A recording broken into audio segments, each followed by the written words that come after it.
The story begins by showing a girl writing in a letter that she will never change, and she will never grow up.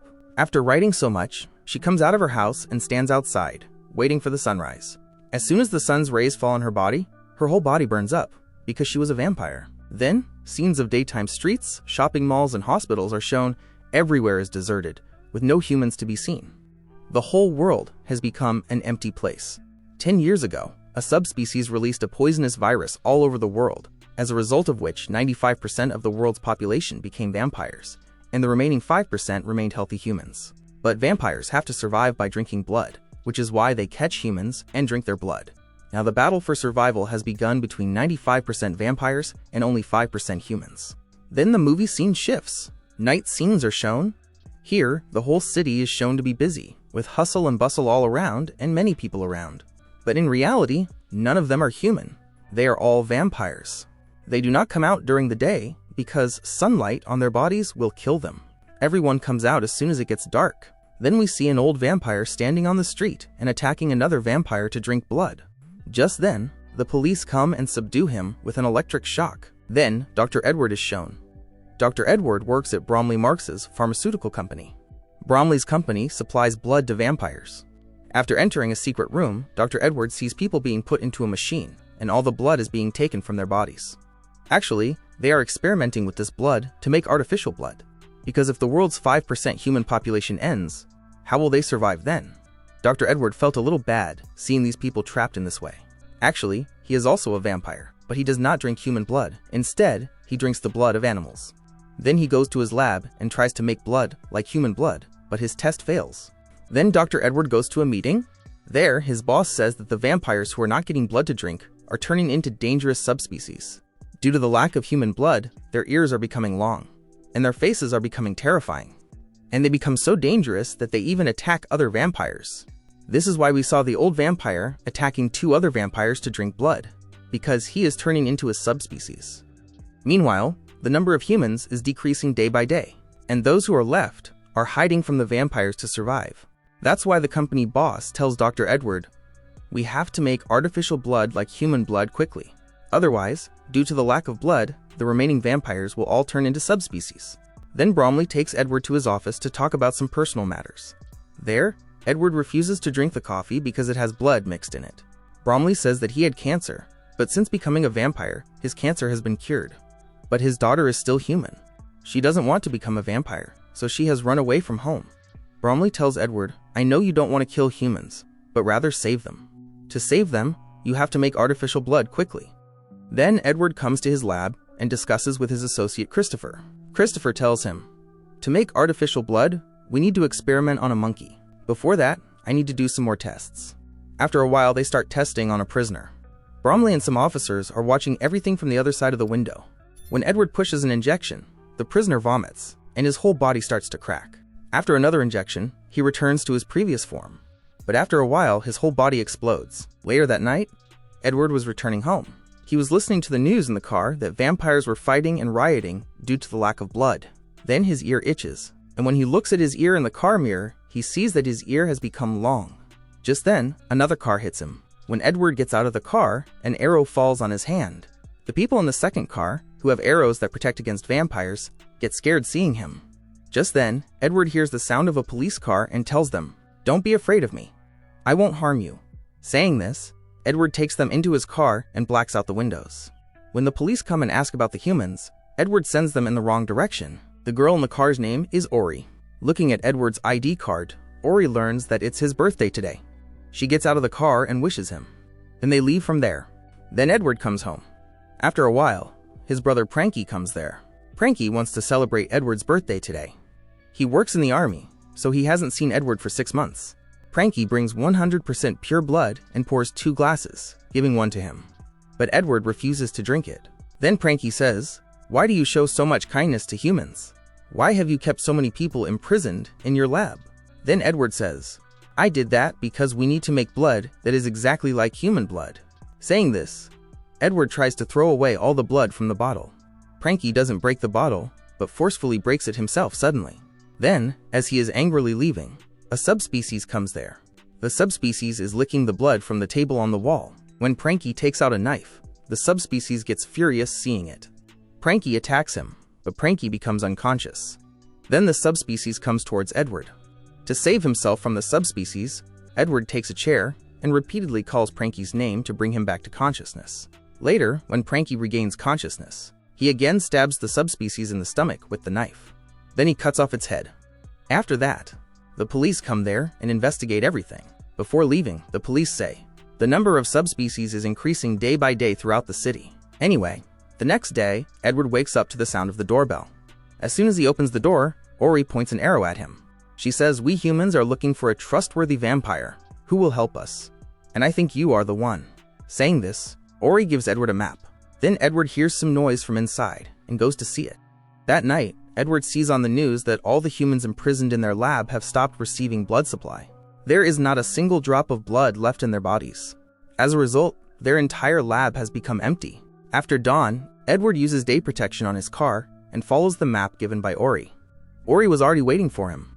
Edward parks his car under a large tree where there is no sunlight. Wearing a hat and sunglasses in the shade of the tree, he gets out of the car very carefully so that the sun's rays do not fall on him. It is there that he meets Lionel. Lionel says that he used to be a vampire, but now he has become human. Then Pranky arrives there and takes Ori at gunpoint. Edward then warns him not to shoot. At that moment, Ori pushes Pranky down. Edward and Ori get into the car and flee from there. But the army car is chasing them and firing. When the car's day protection is punctured, Ori tries to close it with her hand. However, due to the continuous firing, many parts of the car are damaged and the camera is destroyed, so Edward cannot see anything. Lionel takes over the driving from him and somehow drives the car over a crooked bridge. But the army's heavy vehicle falls down and explodes. When night falls, they park the car by a river. Everyone gets out of the car. Lionel says that he used to be a vampire. One day, he went out in a day-protected car, but due to not drinking blood, his energy decreased. Later, unable to control the car, he had an accident and fell into the river. The sun's rays set his body on fire. Burning in that fire, he fell into the river. When he got up from there, he saw that he had become human. Ori then says that they want to recreate that situation so that vampires can be turned into humans. Then the scene shifts. Bromley is seen looking at his daughter's picture. Then Pranky arrives. Bromley tells him not to file any case against Edward, because they need Edward. Pranky agrees to it. Then Edward, Ori, and Lionel are seen in the car. While driving, Edward feels a bloodlust. Ori notices this. Then she cuts her hand and offers blood to Edward. Even though Edward doesn't want to drink, Ori tells him, I want to see the people around me healthy. Then Edward drinks the blood. They reach a grape factory. This was a human settlement. Here, Edward meets many more people. The leader here is Jarvis, who helps the surviving humans. On the other hand, Bromley sees that all his machines are empty. Not a single human is left alive. Then a researcher passes in front of him, carrying a human corpse.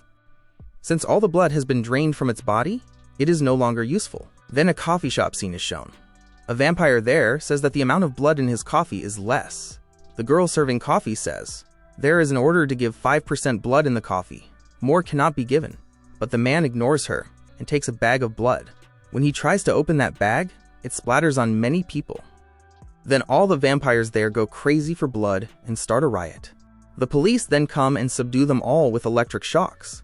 The next day, Edward sits in a cottage and does a blood test on Lionel.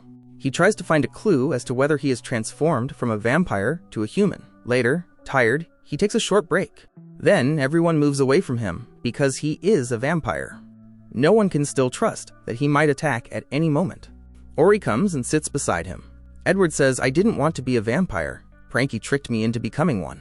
Then Edward's gaze falls on two large tanks. When he asks Ori, Ori says that these are tanks for making grape must. They are all airtight. The three of them enter inside to see the tanks. Inside, they see a machine on top of the tank for air to escape. An idea comes to Edward's mind. He starts another experiment here. Then Jarvis is shown going towards Benward with a group of people. Bromley's daughter Allison and Chilo are with Jarvis.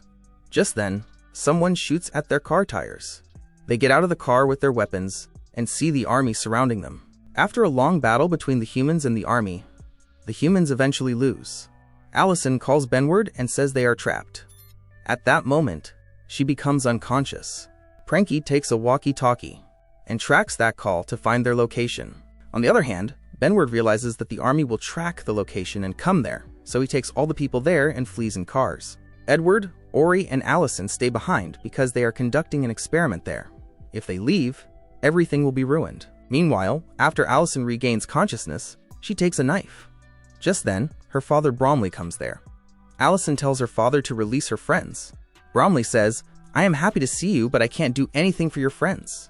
Saying this, he hugs his daughter. When Allison tries to push her father away and leave, a soldier hits her on the head, and she becomes unconscious. Bromley feels that his daughter has stabbed him with a knife. The next day, Ori sits in front of the monitor. Lionel and Edward will enter the tank to conduct their final experiment. The process is simple. They will open the lid of the tank so that sunlight can enter. Edward will start to burn.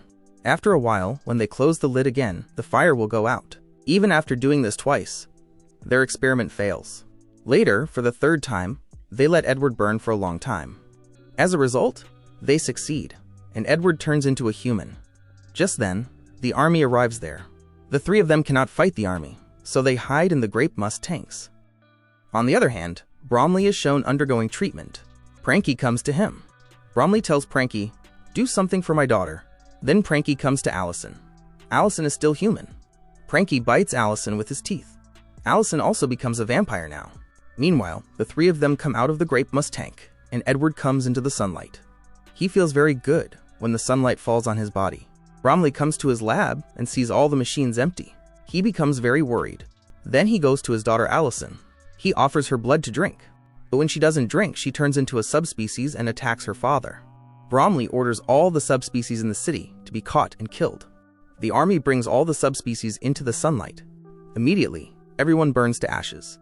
Pranky feels very bad seeing Allison burn, and he realizes his mistake. Then, in Lionel's old car, Edward and the others go to Christopher's house. Here, Edward explains to Christopher that instead of trying to make artificial blood, they should focus on transforming all vampires into humans. He has the solution to turn them into humans. Christopher says he needs to take a call and goes outside. When he takes too long to return, everyone becomes suspicious. Ori goes after him to check. Edward checks his coat pocket and sees that his phone was connected to the office from the beginning. So everyone in the company knows where Edward and his companions are. Just then, the army arrives there. While fighting the army, Ori becomes unconscious. The army captures Ori and takes her away. Edward and Lionel escape through a tunnel and take refuge in a cottage. Here, when a subspecies attacks them, Pranky comes and saves them. Hearing that Edward has become human, Pranky says, "I turned you into a vampire because I couldn't bear to see your death." Then he wants to help them. When Lionel lowers his gun and comes to him, his bloodlust awakens. He bites Lionel's neck. As Edward pulls him away and is about to fire, he understands something. A while later, Edward comes to Bromley's company without any protection and sets off all the security alarms. The soldiers arrest him and take him to Bromley. Entering Bromley's room, he sees Bromley cutting Ori's hand and drinking her blood. Edward says, "I apologize for everything. I want to become a vampire again." Hearing this, Ori becomes depressed and thinks that Edward has betrayed them. Bromley then says, "We have already created artificial blood. We don't need you anymore." Edward curses him. Hearing the curse, Bromley gets furious and bites his neck. But Edward shows no reaction. Because if a vampire bites someone who has turned from a vampire to a human, the vampire also becomes human. Anyway, Bromley is now transforming into a human, but he doesn't want to become human. So he sets off the security alarm. Then many soldiers arrive there. Edward leaves Ori behind and escapes, taking some weapons after tying Bromley up in the elevator. When the elevator door opens, all the soldiers' bloodlust increases seeing Bromley. Everyone attacks Bromley. Just as Edward and Ori are about to exit the building, soldiers arrive there. They are about to attack Edward and Ori. Right then, Pranky crashes into the building with a car, breaking through the glass wall, and starts shooting everyone. Pranky tells Edward to leave from there. Due to the large number of soldiers, the three of them couldn't do anything. All the soldiers attack Pranky. Pranky dies in front of their eyes. Edward regrets it deeply. On the other hand, a security guard takes Ori away. Edward enters that room to save Ori. Ori and Edward together kill 2 security guards. Then, looking at the security camera, they see that everyone who attacked Pranky has become human. Here, some soldiers are human, and some are vampires. They now start shooting at each other. All the vampire soldiers die. Now only a few human soldiers are left alive. Edward and Ori come out of the security room. Then Christopher arrives there and starts shooting at everyone. Christopher is about to shoot Edward and Ori. Just then, Lionel shoots him. Christopher dies. Edward is very saddened by his brother's death. Then they take a car and leave from there. And the movie ends with this scene. So friends, how did you like today's video? Let us know in the comments. Subscribe to the channel for more movie stories like this. Bye bye, take care.